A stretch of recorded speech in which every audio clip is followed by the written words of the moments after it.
Hello everybody, welcome back to Cool Hoops, and today I just have a sit-down video touching on the Miami Heat's slow start to the season. And as you guys know, the Heat are off to a slower start than they had last year. Last year, they were one of the most fun to watch, dynamic teams in the entire league, and now they're dropping games to the worst team in the NBA, or second worst team in the NBA, the Washington Wizards last night in a close game. They're not pulling out wins like they were last year, and they're now 7-14 on the year. They've struggled. They're 3-7 in their last 10. They're bottom 3 in the NBA. They're the actually fourth worst team in the NBA, third worst team in the Eastern Conference. And I'm just gonna touch on what's going wrong for them and what is looking different from their season last year. So let's get off. Last year, you guys know their historic run to make the playoffs. They went on a crazy 5 seed. They swept the Indiana Pacers. Then you know they upset the Milwaukee Bucks in a 5-game. Was it a sweep? Was it a gentleman's sweep? I think it was a sweep. I don't think Milwaukee took a game. And this team was hyped up. They had everyone. Everyone was cooking. They're young guys. Everyone was playing really well. And in the regular season, they were a sleeper pick. A lot of people said they were going to make the playoffs as a 6 or 7 or 8 seed, and that ended up happening. They were a good NBA basketball team in the regular season. Finished off with the 5 seed. One of the huge keys for them in the regular season was, of course, Jimmy Butler. And Jimmy Butler was their superstar. And when he signed there, people questioned his decision. They thought it was a weird choice to go sign with a Miami Heat team that didn't seem to have much going for it.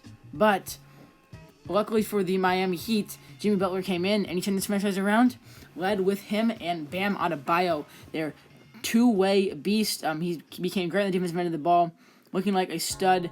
And he played great basketball all season long. He got the blocks, he was blocking shots, he was doing everything for this Miami Heat team, and he was an absolute beast for this team, and he was part of their crazy run. What he did on the defense side of the ball in the playoffs, he swatted JT for a win, basically. He sealed a lot of games, he closed down the defense side of the ball, and he could score 20 and 10 a game if he really wanted to, and he did that quite a bit. Now, the main parts of the team that made it work was the quick development of their 3 young players, especially in the regular season. So, Kendrick Nunn started off coming on as out of nowhere. He was an undrafted rookie. He came on, and he was unexpectedly a Rookie of the Year candidate in the first couple months. I think he won a Rookie of the Month.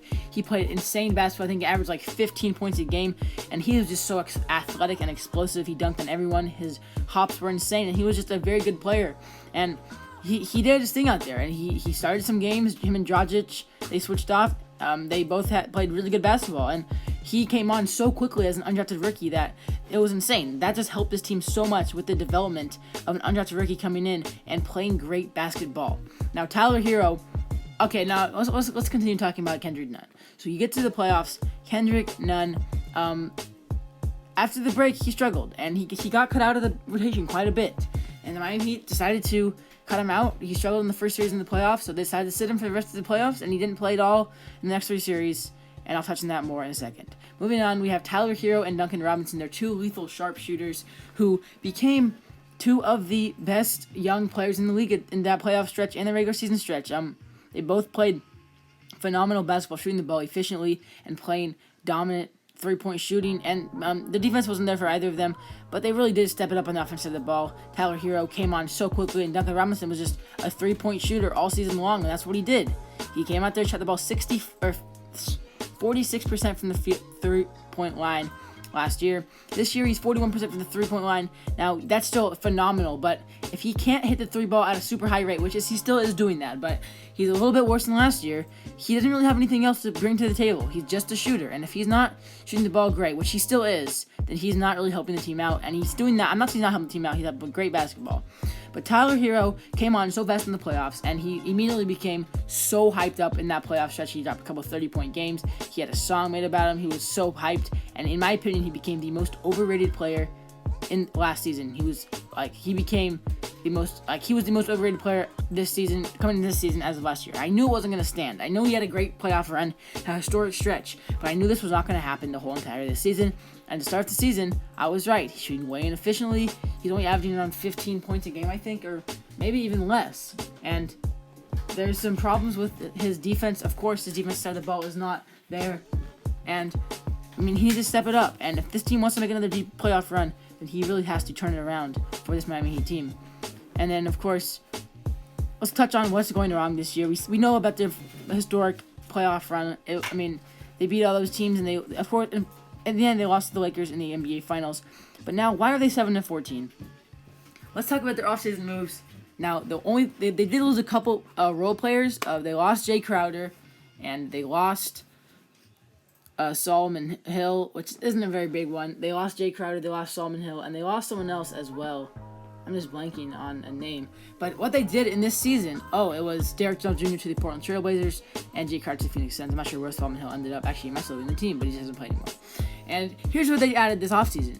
They signed Myles Leonard to a $10 million contract, which in my opinion is a really weird contract to give an average player to below average bench player who should not be playing, but he is.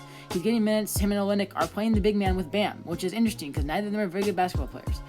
They drafted Precious Achiuwa, which is that's not a bad pick. He's a defensive-minded player, and he's out there playing some defense. He is playing quite a bit. He's catching lobs. He's playing like Bam on the bench, and that's not a terrible signing. They also bring in Avery Bradley to come in for defensive purposes because, Hero, Bam, Hero, Duncan, and Dragic do not bring defense to the side of the ball, and Bradley does. Now, Bradley's playing for defense. That's all he does. He does defend. He doesn't score. And then Mo Harkless tried to come in and fill the Jay Crowder role. He hasn't done that at all. He's been below average for this team.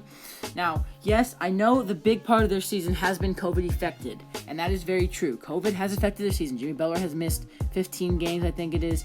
Tyler Herro's missed 11 games. Dragic has missed a couple games. Bam's played nearly every game, and he's been insane this season. He's been really, really good. But when people are missing games for COVID, that does suck. I know what it does to your team. Avery Bradley was out all last year, and he said that he came back, and it's just tougher. Especially when you get sick, it's hard to come back and play. And that's what these players are going through. Jimmy Butler, he's came back, he's played pretty well. They have 1 and 2 of time back, which is interesting that they're not getting the job done with Jimmy.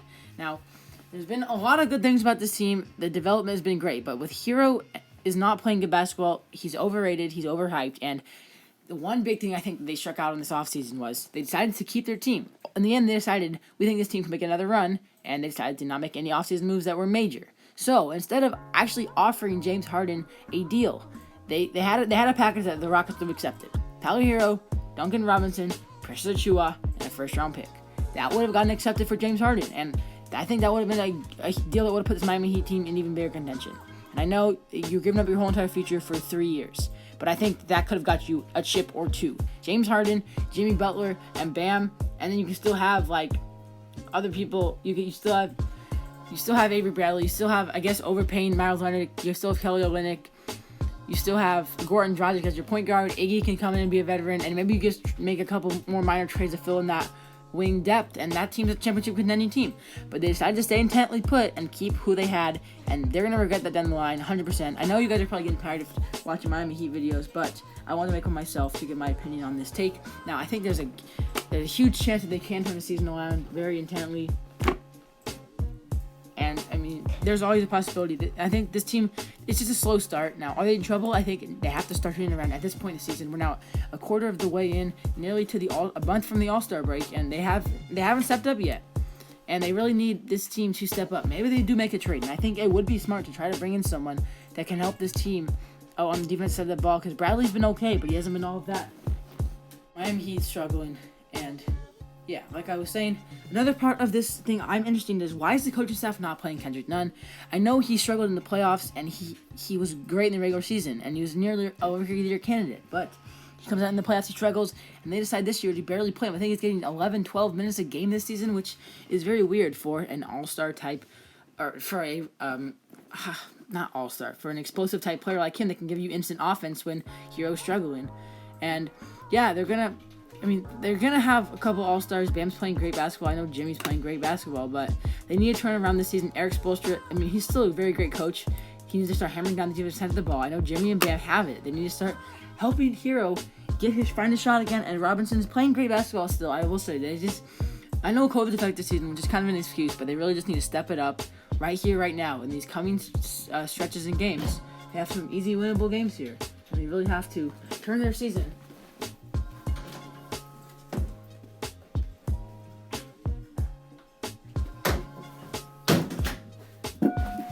Turn their season around, starting right now, right here. I'm sorry, I had to deal with something, and they had to turn it around. And that'll be for me, guys. Thank you for watching. That's my opinion on the Miami Heat start of the season. And thank you guys for watching. Subscribe to the channel if you're new. Like the video. Comment if your thoughts. Thank you for watching. Peace.